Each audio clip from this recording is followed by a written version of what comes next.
Workers and Border Force staff are on a walkout over pay, jobs and conditions. Taliban security forces in Kabul have been enforcing the higher education ban for women by blocking their access to universities. And Joe Kennedy III has been confirmed as the United States envoy to Northern Ireland. Greg Swenson, chair of Republicans Overseas UK, will talk to me about this and how the UK-US relationship is going. As well as all of that, give me your political briefing. Send in your views and opinions by emailing gbviews@gbnews.uk or tweet me at GBNews. First, here's the news with Rihanna.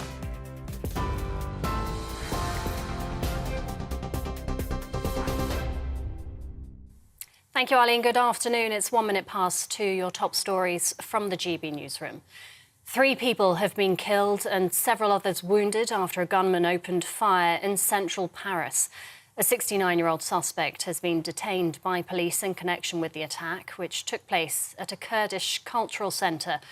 According to French media, the suspect was known to police and allegedly attacked a migrant camp last year. Officers in Paris say they're investigating racism as a possible motive behind the shooting. Back here, nurses in England have threatened to go on strike again on the 18th and 19th of January. The Royal College of Nursing says the walkout will go ahead unless the government opens negotiations over pay. Meanwhile, the GMB's called off a post-Christmas strike by ambulance workers in England and Wales. They were due to walk out on Wednesday in a dispute over pay and staffing. They'll now strike on January the 11th. The union's National Secretary Rachel Harrison thanked the public for their support. The public are deeply worried about our NHS, and we are too. People across the country have been incredible in backing our members and NHS workers, and we care so much about them.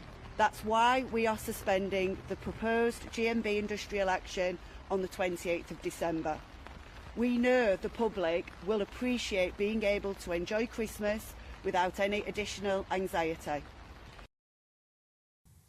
The Prime Minister, meanwhile, has apologised for Christmas travel disruption following strike action by Border Force staff today.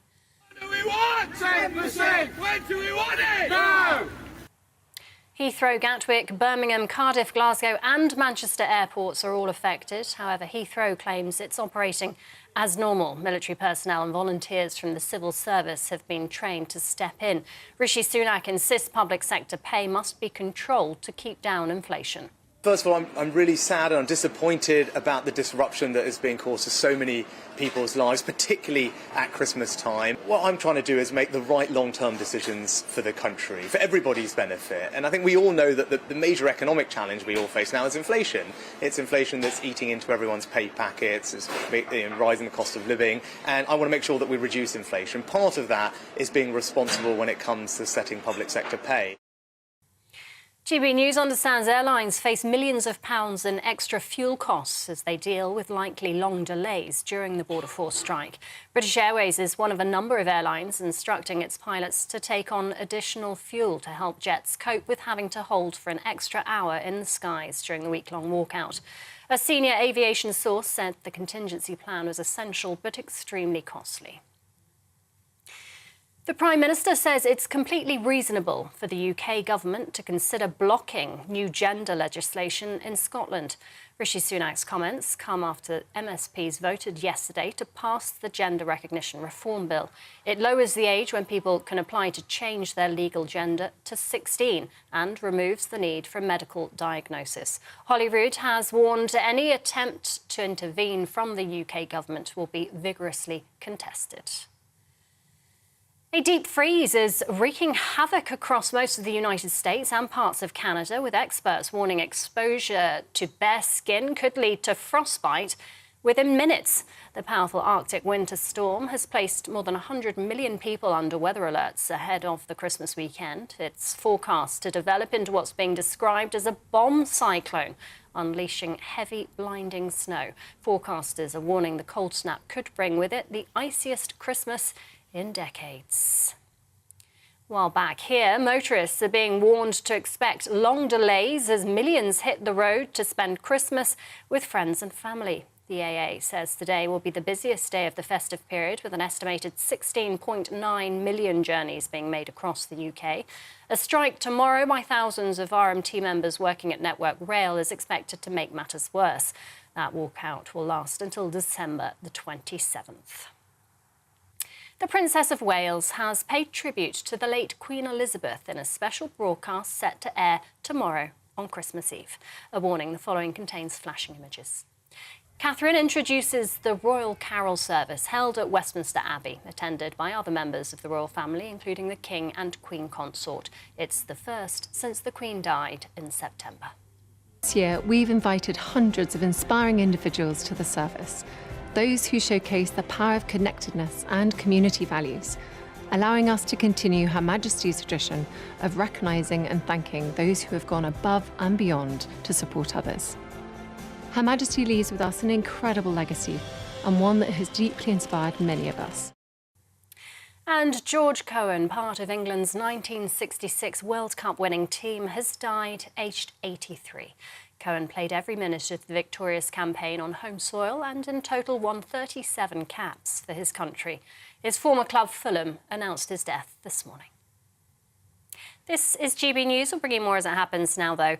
It's back to the briefing with Arlene.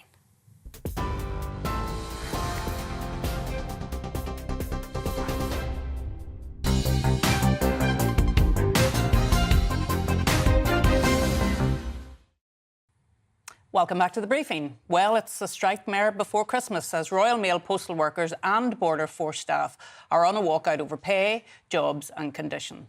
Postal workers are on a 2-day strike, which could leave many without their Christmas Day special deliveries. And passengers travelling into the UK face long delays as passport control staff at Gatwick, Heathrow, Manchester and Cardiff and Birmingham have all begun 8 days of industrial action. Well, let's cross to our reporter Jack Carson, who's at Birmingham Airport, which is one of the airports affected by the action. Jack, the last time I was speaking to you, you were outside New Street Station in Birmingham. Now you're outside the airport for another strike. I seem to have a habit of strikes at the minute, Arlene. But no, you're right. This is another strike. It's part of an 8-day strike from the Public and Commercial Services Union. 1,000 of those Border Force staff are going out on strike. The only day they're not striking between now and the new year is the 27th. And so naturally, as people are coming into the UK and trying to leave the UK for Christmas, they are going to be massively disrupted with some of these checks. Steve Dan, who's the Border Force Chief Operating Officer, stressed that even though they are getting military personnel, we've got civil servants and some personnel from the Ministry of Defence, even though they are kind of being employed over Christmas to make up the numbers, that he said that to expect some disruption because they're not able to operate with the same efficiency as, of course, the permanent workforce. But the reason they're going on strike is essentially for 3 reasons. They want a 10% pay rise. That's one of the demands from the PCS, as well as job security, pensions justice, and no cuts to redundancy terms. Their General Secretary Mark Sawatka saying the government can end these strikes tomorrow if it puts money on the table, and saying, like so many workers, our members are struggling with the cost of living crisis.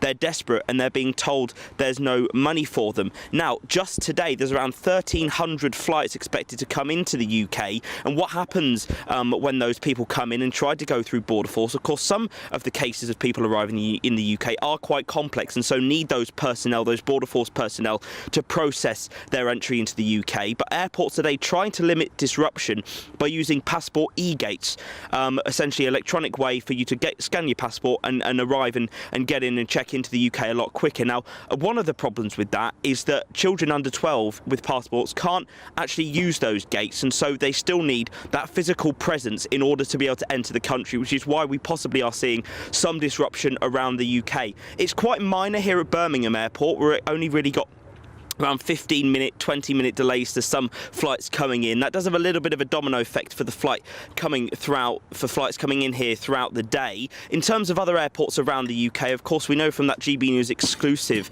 that some BA flights are kind of increasing the amount of fuel they're putting on their flights, up to £6,500 extra spent on fuel for some flights, because they're worried that they might have to put them in a holding pattern because of this disruption. But for people coming in here, arriving in the UK, they're going to have to try and use those passport e-gates to check in, while 1,000 Border Force staff are out on strike over Christmas and into the new year. Jack, thank you very much for joining us there from the West Midlands. That's Jack Carson, our reporter. I'm going to actually speak about that issue that Jack referred to there in relation to extra fuel in aircraft with our Home and Security editor, Mark White. Mark, you've discovered that BA are directing their pilots to do this. Yes, indeed. We've seen an internal email from British Airways management to its pilots instructing them, if they're on long-haul flights, to fuel up an additional hour's worth to prepare for the possibility of having to hold over London if they're coming into Heathrow or Gatwick. If they're a short-haul flight, they have to take on an extra half an hour's worth. Now, there's already a contingency anyway of about half an hour's extra fuel should they be stuck in the hold. Anyone coming in to Heathrow or Gatwick will have no doubt in the past been in that hold, sometimes for many minutes. Well, if things get bad on the ground, it could be a long time that you're up in the air, and that's burning fuel. And of course, fuel is money in that sense. If you look at a typical long-haul transatlantic flight from, say, New York to London, currently the fuel price is about £27,000 for that trip. If you add this extra hour in there, it's taking an additional £6,500 to fuel it for that hour. Now, if you multiply that by thousands of flights, then you can see how this is costing not just BA, because the other airlines are also going to have to come up with this contingency, many, many millions of pounds at a time, Arlene, when they've been absolutely clobbered, hammered by the pandemic, and they're trying to get back again to, you know, a proper healthy business. And just as they're doing that, these strikes come along. We've been speaking to Steve Dann, the Chief Operating Officer with Border Force, and he spoke about how that sort of stacking, if you like, in the air could happen if there is congestion on the ground. That's the Department for Transport's issue, links with the CAA, Civil Aviation Authority, and the Air Traffic Control. What I do is provide the information as what's on the ground. What it could lead to is flight delays and flight bunching. But again, this is what we do on a day-to-day basis. We manage the business as usual, changes in approach, flight bunching, and we have the resources, the contingent resource, able to respond to that. That's the Border Force representative there telling us about that. I mean, I was coming over from Belfast this morning and I was in the hold this morning, not for very long, for about 15 minutes. But you can imagine as the day goes on, Mark, that will get worse. And as well as the cost implication, there's the eco implications of all of that as well. Yeah. And I mean, this is one of the points where I wish I'd stuck in at maths a bit, but I've been speaking to a senior aviation source who tells me that, you know, it's not just that extra hour of fuel that they need for the possibility of being in the hold, but if you're coming long haul from, say, Singapore, it's a 14-hour flight. Taking that extra fuel adds to the weight of the aircraft. Therefore, you need more fuel for the burn across. So it's actually more than the hour that's required. And as you say, absolutely, then there is the effect on the environment of burning all that extra fuel and then potentially circling around London for some considerable time waiting for your landing slot. Well, we'll come back in a wee second, Mark, to you, because I want to update on another story. But joining me now from West London is our favourite travel expert, Simon Calder, travel correspondent for The Independent. Hi, Simon. Hello. How good to see you. Very nice to talk to you, Arlene, but I'm actually at Gatwick Airport you're this at morning, Gatwick now. this Oh, right, afternoon. okay. I've been here for the last 8 hours, and I'm at international arrivals here, and it feels all a bit like the opening scene, would you believe, of Love Actually. It's a really, really exciting time. Lots of hugs, lots of smiles, very, very little disruption. So let me just run through what's happening here at Gatwick. We were really fearful that when the kind of long haul wave arrived about 6 hours ago, that there could be serious problems. There were none. I've been talking to lots of people arriving here. They say it's absolutely fine. Either they used the e-gates and got through in no time at all, or the personnel from the Navy and the Air Force, men and women here, were checking their passports and they were through very, very quickly. So remarkable success here, and around the M25. Well, the M25 itself is having a shocking time between here and Heathrow, but if you get to Heathrow, you'll find that things are very smooth there. They've got through 30,000 incoming passengers so far, and they're reporting no problems. Indeed, the only issue I have found is at Birmingham Airport. Apparently there was a flight coming in from Barbados where some people had to wait up to 18 minutes to get through. And honestly, what I am hearing, and you will know, Arlene, of course, the long waits that you often have, what I'm hearing is that things are actually working better than on a normal day. We don't know if this is going to be the story all the way through for the 8 days of this strike, taking us right up to New Year's Eve. But certainly the airports are doing far better than anybody predicted. EasyJet warned of 2-hour waits, and they simply haven't materialised, I'm delighted to say. Well, it's good to hear that, and I'm delighted to hear that, given that I have to go back through Heathrow later on this afternoon. But this is only day one of the strike, and I suppose what happens in the next week will be important as well. Is this the busiest day, or is the busiest day tomorrow, Simon, for flying? No, it's absolutely the busiest day at Heathrow. The PCS union chose wisely in terms of the amount of disruption they could cause when they decided that we're going to have their strike today because, well, frankly, there's more people coming in and out of Heathrow than any other day. Next Friday is going to be the busiest at Manchester Airport. A reminder, the other airports are Birmingham, Cardiff and Glasgow. And I've been in touch with all of them. They are reporting no issues whatsoever. But I tell you what, this being Christmas, of course there's disruption all over the place. You've been reporting on the very cold conditions in North America. And if you or anyone else is waiting for somebody coming in from Sydney on the Qantas Flight 1, well, I'm afraid they are currently enjoying the interesting Azerbaijan capital, Baku. They landed there in the middle of the night because of a technical problem, and Qantas is hoping to send a replacement plane, but I think they're going to be spending Christmas Day in beside the Caspian Sea. My goodness, Simon. Well, thank you for bringing us bang up to date on everything that's happening in relation to the flights. It's really good to see you, and have a really happy Christmas, and I'll see you, Thank you so much. in the new year.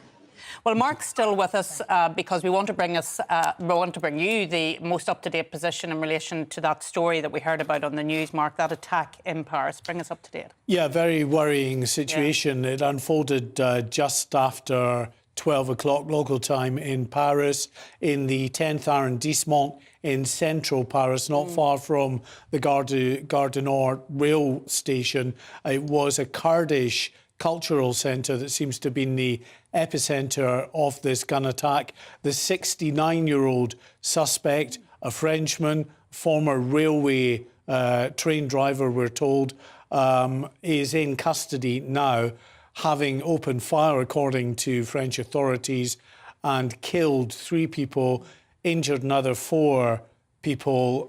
2 of them, we're told, have been critically injured. We are expecting an update from the French Interior Minister in about an hour's time or so. The French media have been reporting a bit of the background to this individual. They claim that he was involved in another incident, an alleged attack on a migrant camp about a year ago or so. So the French anti-terrorism prosecutors are in charge of the investigation. They haven't come up with a motive as yet, but they are, they say, keeping an open mind, and they haven't ruled out terrorism at this stage. OK, Mark, well, thank you for bringing us up to date. A very worrying time in Paris, of course. But coming up on the briefing, it's the People's Poll. We're going to get your thoughts on all of that and the issues right across the country. But before that, let's take a little look at the weather.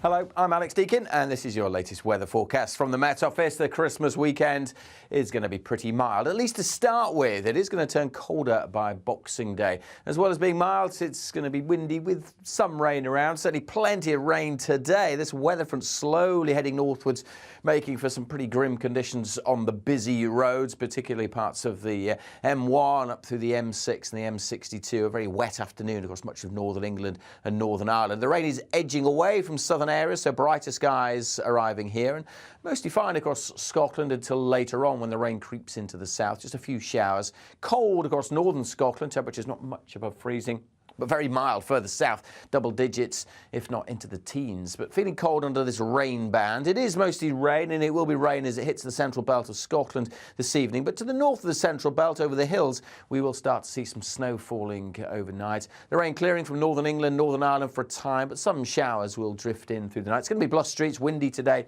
It stays fairly gusty overnight. That'll all add up to a fairly mild night. Temperatures staying at 7 or 8 Celsius across the south. Still some touches of frost in northern Scotland. Still the colder air here, so still some snow falling, especially on the higher routes for a time on Christmas Eve morning.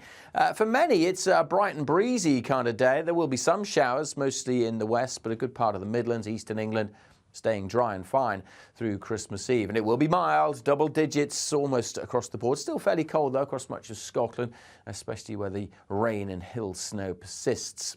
More showers coming in during Christmas Eve evening, so it could be quite lively out there. Some heavy bands of showers moving through on gusty winds, and that's how we go into Christmas Day. Christmas Day looking drier for many. Some rain in the southeast, wet in the northwest, and then it turns colder for all of us on Boxing Day.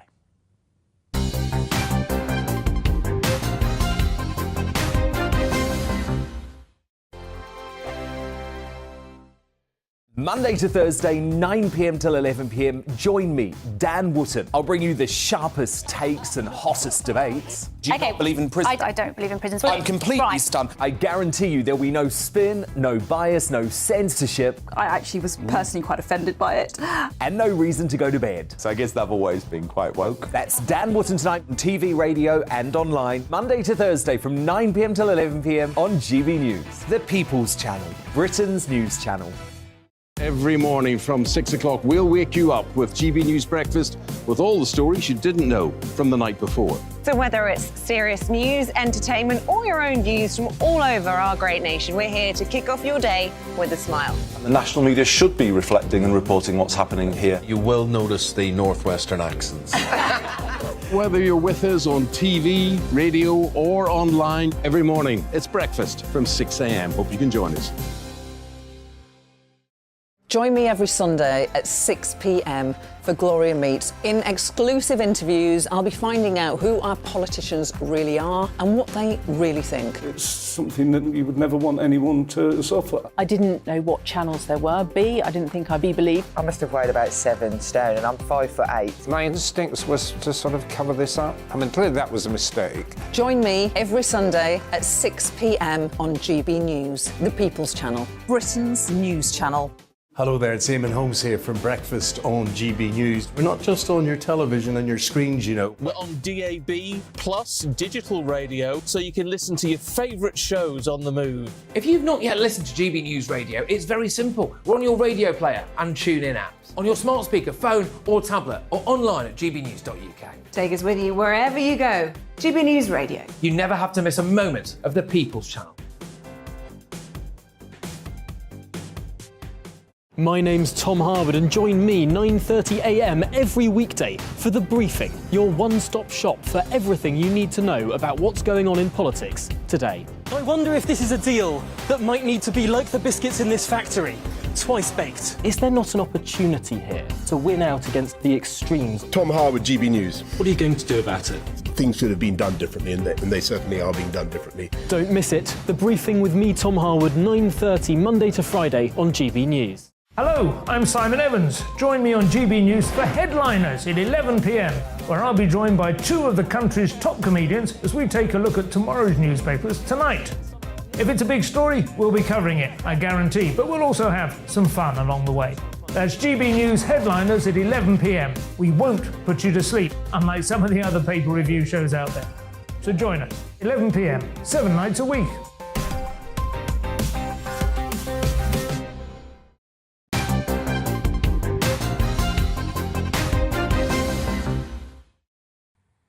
Welcome back to this Christmas edition of The Briefing. Well, it's time now for the GB News People's Poll.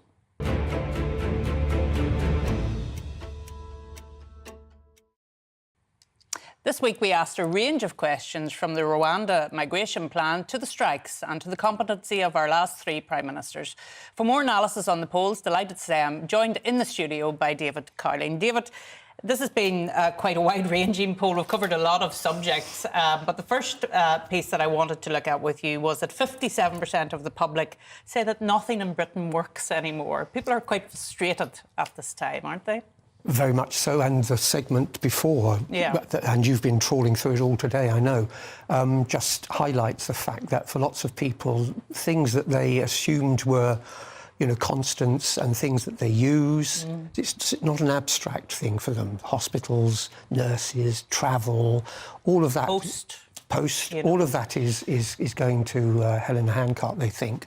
And so I'm not surprised that it's such a high level. And politically, of course, it has implications, I'm sure, because people want the country to be operating at the most basic and fundamental levels competently. This is when politics interacts with people's lives, isn't it? Yes. Politics usually goes on and most people just get on with their lives. But when strikes interfere with their way of life, whether it's receiving cards from loved ones or presents or being able to get the train to see people, this is when it really hits the road, isn't it?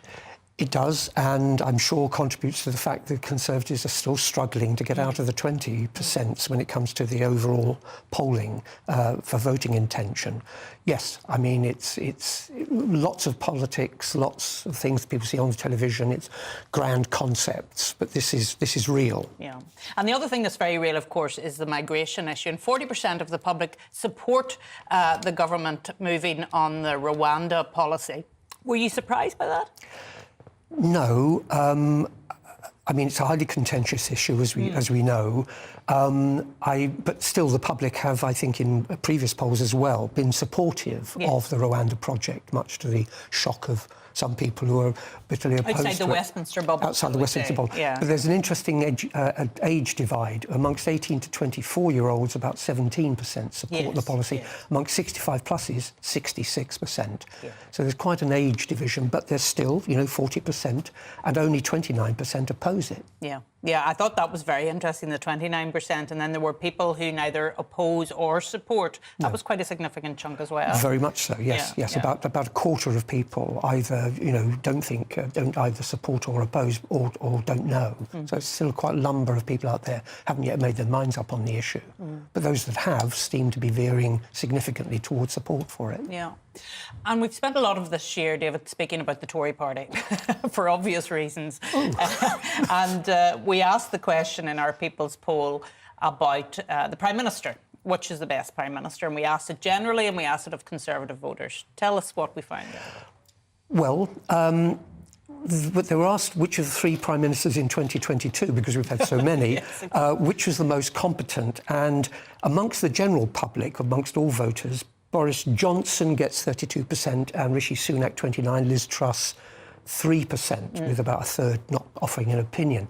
But what was interesting to me, and I think you were pointing this out earlier when we were talking, that actually when it comes to Boris Johnson, when one looks at 2019 Conservative voters, whereas 32% of the public thinks Johnson's the most competent, 62% of Conservative voters think that the love affair continues. And Rishi Sunak has the burden of the fact that whereas 29% of the overall public think he's the most competent, amongst Conservative voters it's 22%. So he's underperforming amongst Conservative voters. Now, whether that can be turned around, time will tell, but it certainly is an obstacle to him in carrying his party forward if people are constantly pointing and saying, look at the person over your shoulder, you know, the person who's lurking in the background. It's that, you know, for all the other challenges that he faces nationally, that can't be helpful. And Conservative voters loved Boris because he had a passion and they could relate to him. Whereas I think they see Sunak as a manager, if you like. And so we have somebody who's seen as a manager in charge of the Labour Party and somebody of a similar bent in charge of the Conservative Party. Yes, and what's missing from that is what some people greatly enjoyed about Boris Johnson, namely the excitement and the pizzazz. But I think it has to be said also, Arlene, that one shouldn't lose sight of the fact that Boris Johnson didn't resign as Prime Minister because he was massively popular nationally.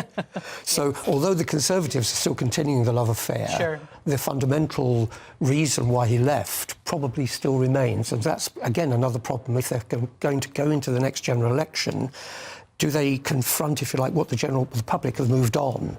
Although he's still ahead with the general public in terms of Sunak, but of course Sunak is only in for a short period of time. I mentioned the leader of the Labour Party, Sir Keir Starmer, there, and we did some work there asking through our People's Poll who they thought would handle the strikes better. And that was an interesting question and answer as well, wasn't it?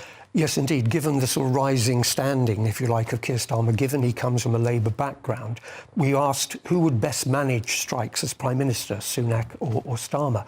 Sunak got 14%, but Starmer got 22%. Yeah. So just over a third of people believe that the two leading figures in British politics would be better at dealing with strikes. And none of them 40%, and people who didn't know 24%. None of them 40%. I mean, that's quite striking. Oh, absolutely. I mean, given again back to what we were saying earlier about the scale of what's happening to people in their lives, it sounds a pretty depressing verdict as to where they think this is going and who they think is able to solve it. Yeah, it's been a fascinating poll. I'm really glad we did it just in the run-up to Christmas. And thank you so much for coming in to dissect it for us. Thank you, David. Thank you. Coming up, we're going to cross live to Leicestershire and catch up with our reporter, Will Hollis, on what's traditionally been the busiest shopping day of the year, particularly for men. Plus, another blow for women's rights in Afghanistan as the Taliban block their access to universities. But first, here's Rhiannon with your news headlines.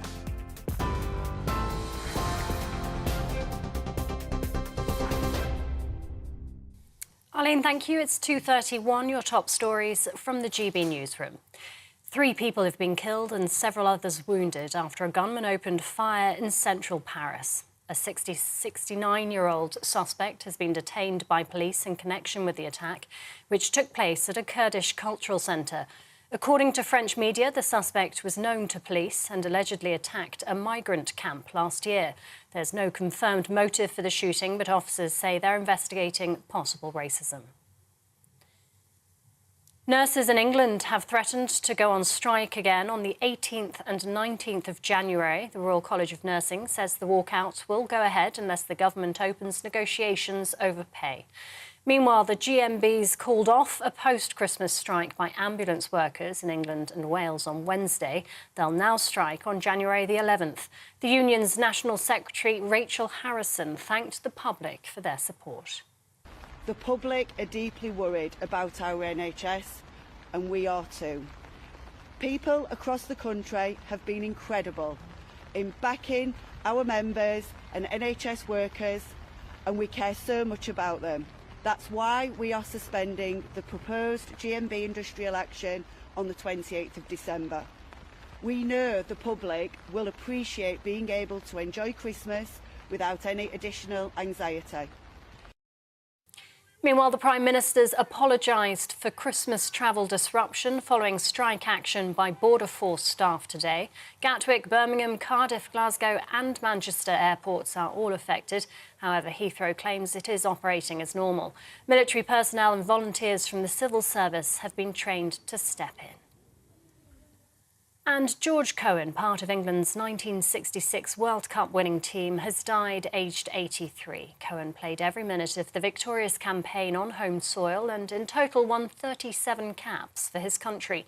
His former club Fulham announced his death this morning. TV online and DAB Plus radio, this is GB News. It's back to the briefing with Arlene in just a moment. Don't go anywhere.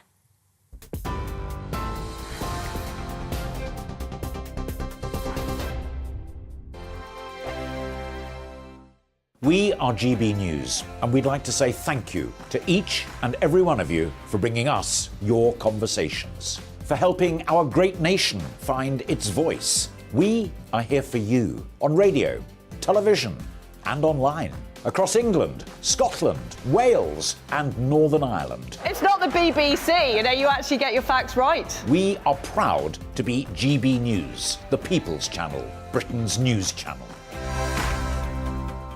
Hi there, it's Stephen and Anne. At breakfast from 6 a.m, you'll always be caught up with everything you need to know, the latest headlines, opinions and debates. We'll bring you the good news and the bad, but most of all, we're here for you. Remember, send in your views and let us know what you would like us to talk about.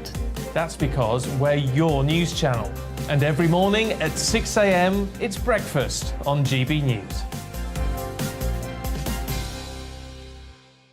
Monday to Thursday on GB News, it's Bev Turner Today from 10 a.m. We're going to be here for you, our GB News family, to keep you up to date, but also make you smile. The guy went from puberty to adultery. And I can't wait to bring a few of my own opinions. I have no time for cultural totalitarianism. We'll engage in passionate, but always polite debate, with your thoughts and opinions at the centre of it all. Only on GB News, the People's Channel, Britain's news channel.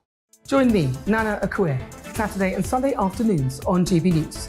Expect fiery debate and passionate discussion as me and my panel tackle some of the biggest topics hitting the headlines. It's a place for everyone's opinion. No one gets cancelled, but no one gets an easy ride. Oh, she's on it today! Be ready for conversations that are fierce, frank, and of course, fun. Every Saturday and Sunday afternoon from 4 p.m. on GB News, the People's Channel. Join my show Farage, 7 p.m. till 8 p.m. Monday through Thursday, and there you will get opinion, analysis, debate, and I'll cover stories that nobody else dares to touch. You've been cancelled. Join the club. Oh my goodness me! And then for the last 15 minutes, talking pints. We're over a drink. We have a civilised conversation with someone. We very often disagree, but we do it in a grown-up way. Come and join me on Farage. We are GB News, the People's Channel. And right across the United Kingdom. You can find us on Sky Channel 512, Virgin Media Channel 604, Freesat Channel 216. Freeview Channel 236, and YouView Channel 236. You can also take us with you on DAB Plus Radio, with the GB News app and at the website gbnews.uk. We're absolutely everywhere. Come join us on GB News, the People's Channel, Britain's news channel.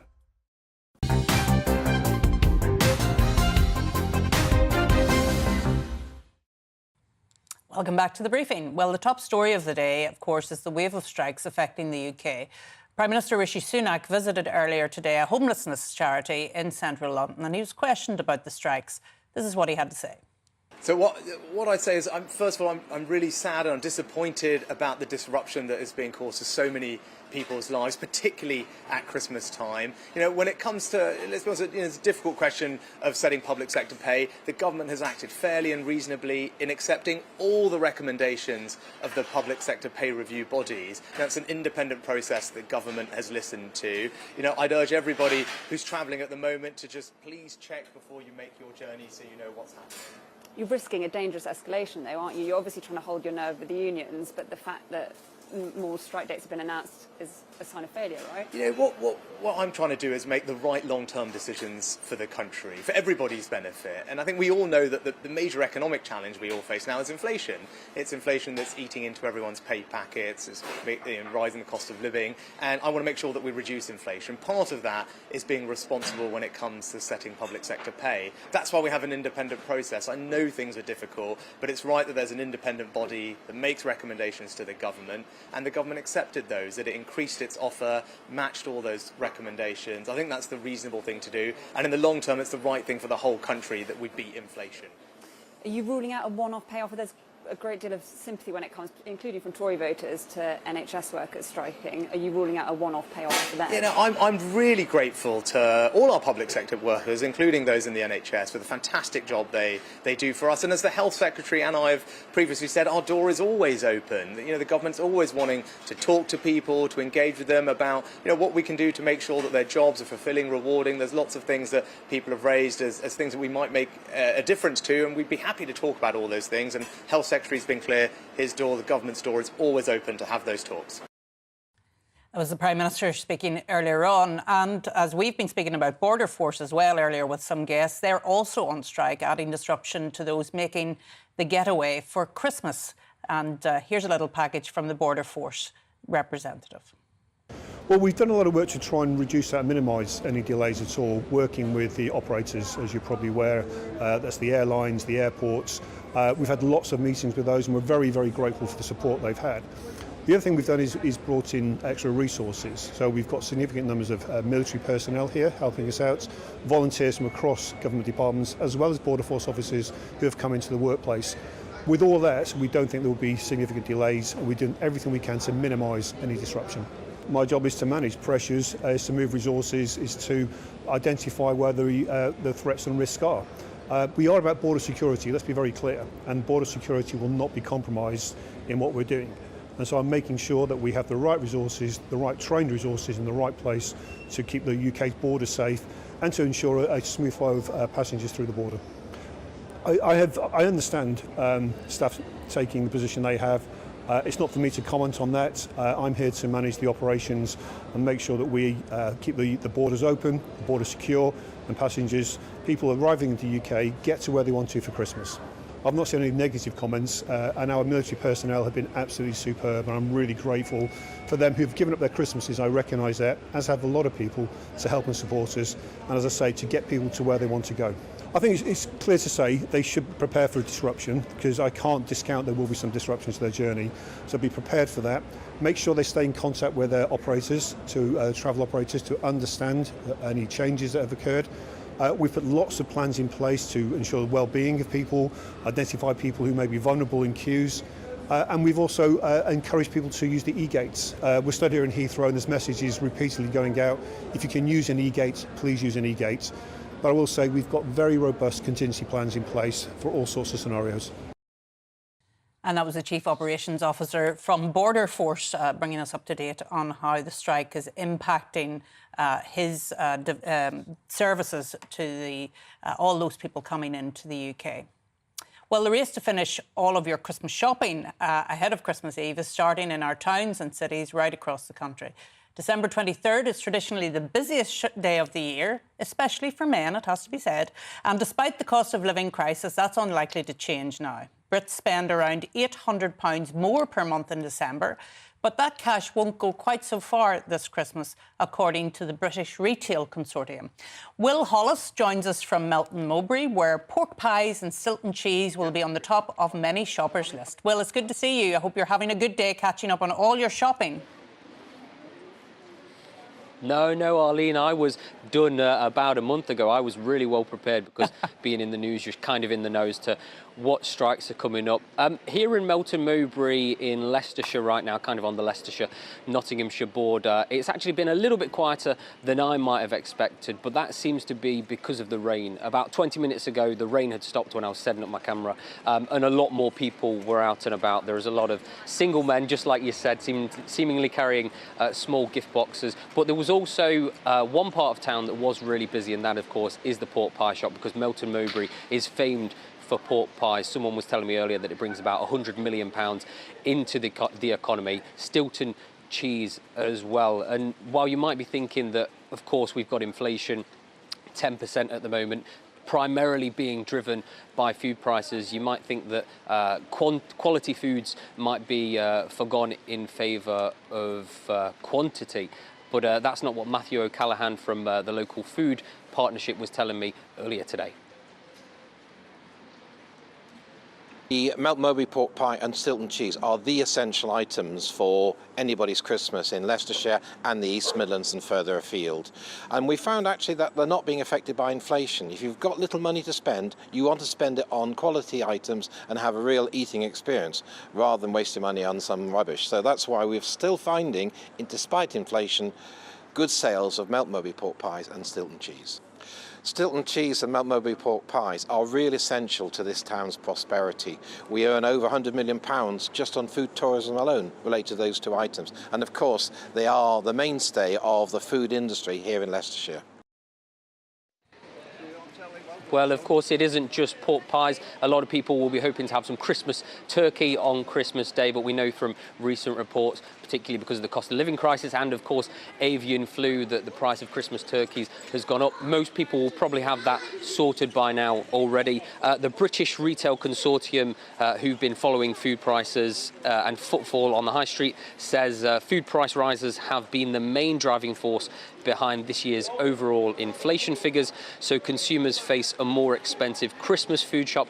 They go on to say that while people are probably spending as much money as they do in most years, it won't go quite so far as it would in previous years, Arlene.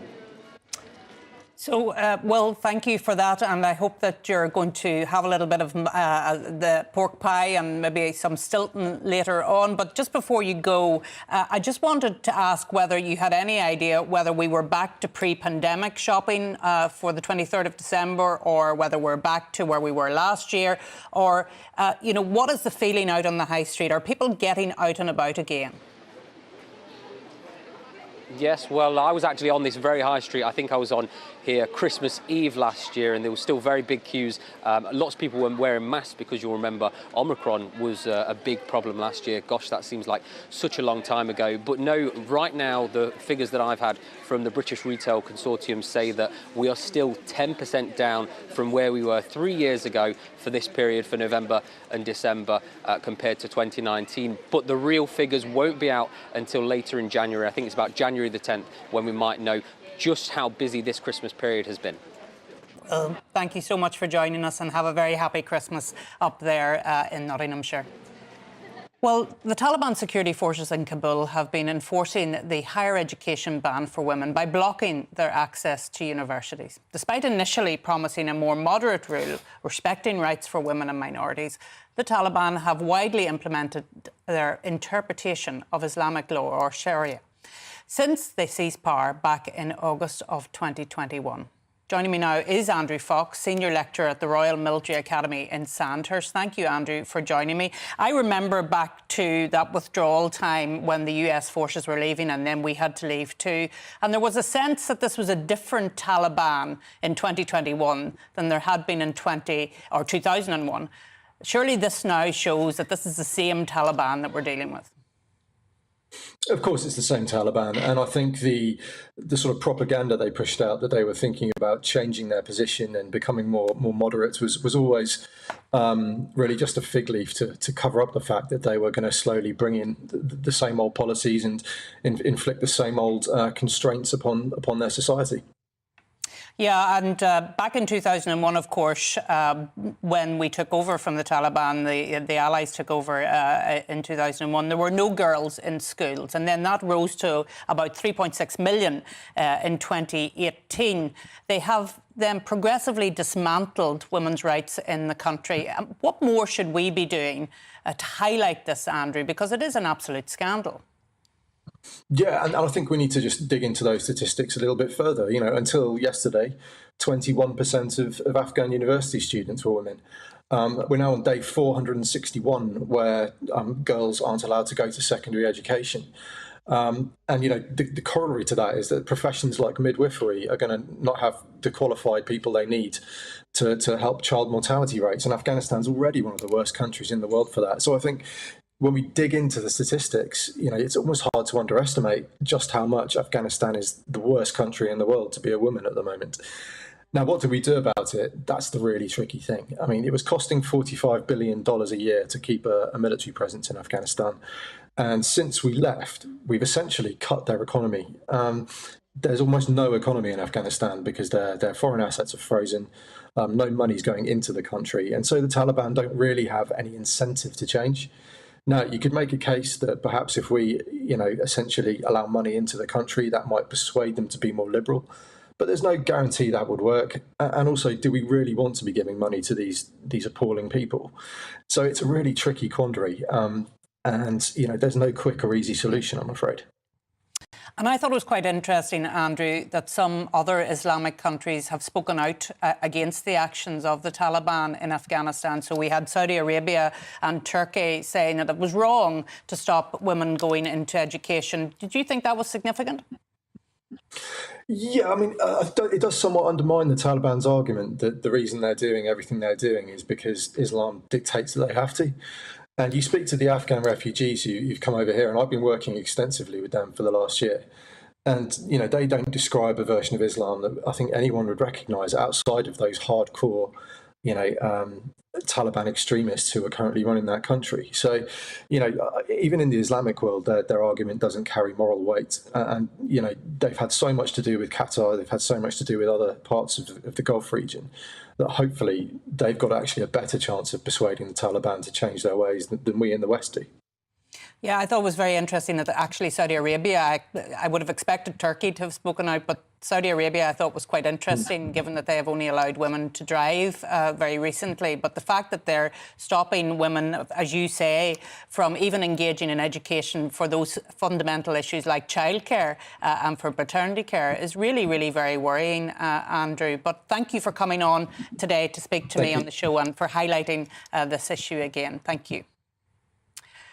Well, Joe Kennedy III has been confirmed as the United States Special Envoy to Northern Ireland. The former Democratic congressman, who hails from the Kennedy political dynasty, was given the role by US President Joe Biden. Joining me now to discuss this is Greg Swenson, Chair of Republican Overseas UK. Greg, thank you for coming into the studio on this busy day. We have a whole range of issues to talk about in connection with your president. But first of all, were you surprised that his anointment, if you like, of Joe Kennedy III as a special envoy to Northern Ireland? On one hand, no, because Biden never surprises me with the things he does. So, but also, he's obviously obsessed with the Kennedy family. He's already appointed two of the Kennedys to ambassadorships around the world, one in Australia, I think the other's in Austria, I can't remember. Yes, that's right. And so, it's no surprise that he's, giving another nod to the Kennedy family. I'm sure he'd do the same thing for other dynasty families, whether it's the Clintons or the Obamas. But the Kennedys just never seem to go away. That doesn't mean that Joe Kennedy is a bad guy. I mean, he's obviously qualified. He's gone to the right schools, Stanford and Harvard Law School. He was in the Peace Corps. He was a congressman. If they plucked him out of nowhere, maybe, but he was a sitting congressman for several terms. So he did make a political mistake back in 2020. He ran against an incumbent in Massachusetts, an incumbent senator. That's why he left Congress. Huge political mistake. And then just the first loss for Kennedy, as I understand it, in Massachusetts. Yeah. And so then he, disappeared and made some money at CNN, of course. But it's not an outrageous appointment, but I think it's a little tone. But he brings a little bit of thank you. He brings some baggage when you think of what's going on in Northern Ireland at the minute, because of course the Kennedys are very much an Irish American family, very on the green side of Irish America, and so. They were at pains to point out he's an economic envoy, that he won't be involved in the political discussions. But as you know as well as I do, that's not going to be right. the case. And it's clearly a message from Biden. He's said it several times in different forums that he's very pro-Ireland. He brags about his Irish heritage. I'm Irish as well, but there's 40 million Irish Americans. It's not terribly unique for Biden, who doesn't really believe in anything. Being Irish is a vote getter. It always has been in certain political circles in America, just like being Catholic is a vote getter when he's not really Catholic. So, that it shows you his political ambition still exists, even though he's 80 years old. So, but the other thing historically, you think about it, Arlene, is Joe P. Kennedy's great-grandfather and his namesake was the ambassador to Great Court of Britain. St. James, yes. Yes, absolutely. and not a popular one. He was basically pro-German. He raised his hand and said that democracy is not going to last in Great Britain, and really just thought the Nazis would roll over the great British people, and that was not a great moment for the Kennedy family, although they managed to bounce back. But it was, you know, when John Winant became the ambassador, the king went to see him when he landed. I mean, that's how important and disliked Joe Kennedy was. And so there's some real history here. I'm not sure that President Biden considered that, but he should have, because there's obviously some baggage with really probably the most unpopular U.S. ambassador to the Court of St. James. Yeah, but as you say, quite some time ago, and we'll watch and see how he gets on and whether he is able to deal with unionism in a way that is even-handed, because I think that's what people will be watching for. Of course, there was a very high-profile visitor to the United States this week. President Zelensky chose to visit the United States of America. Do you think that was significant? It was. There's no doubt. I mean, whether you like him or not, or whichever side you're on, in terms of continuing support or limitless support, you know, he did a good job. I didn't think it was respectful to address the joint houses of Congress in a T-shirt, but you know, that's just me, and I know that's his signature thing. Trademark. I think that's it's a signature thing. I get it, but I think, you know, there could have been some respect, but I think he did a great job with his speech. And if his mission was to get more money, it worked. And if it was to say thank you, I think that worked as well. So I can't blame him for doing it, and it was probably the right thing given the support economically he's received. Greg, you're going to have to come back because I have so many other things I need to discuss with you, and I'm completely out of time, unfortunately. You've been watching The Briefing with me, Arlene Foster. I'll be back next year, the 6th of January at 2 o'clock. Up next, it's Patrick Christie's. For now, goodbye and Merry Christmas. Hello, I'm Alex Deakin, and this is your latest weather forecast from the Met Office. The Christmas weekend is going to be pretty mild, at least to start with. It is going to turn colder by Boxing Day. As well as being mild, it's going to be windy with some rain around. Certainly plenty of rain today. This weather front slowly heading northwards, making for some pretty grim conditions on the busy roads, particularly parts of the M1 up through the M6 and the M62. A very wet afternoon across much of northern England and Northern Ireland. The rain is edging away from southern areas, so brighter skies arriving here, and mostly fine across Scotland until later on when the rain creeps into the south. Just a few showers. Cold across northern Scotland, temperatures not much above freezing, but very mild further south, double digits, if not into the teens. But feeling cold under this rain band. It is mostly rain, and it will be rain as it hits the central belt of Scotland this evening. But to the north of the central belt, over the hills, we will start to see some snow falling overnight. The rain clearing from northern England, Northern Ireland for a time, but some showers will drift in through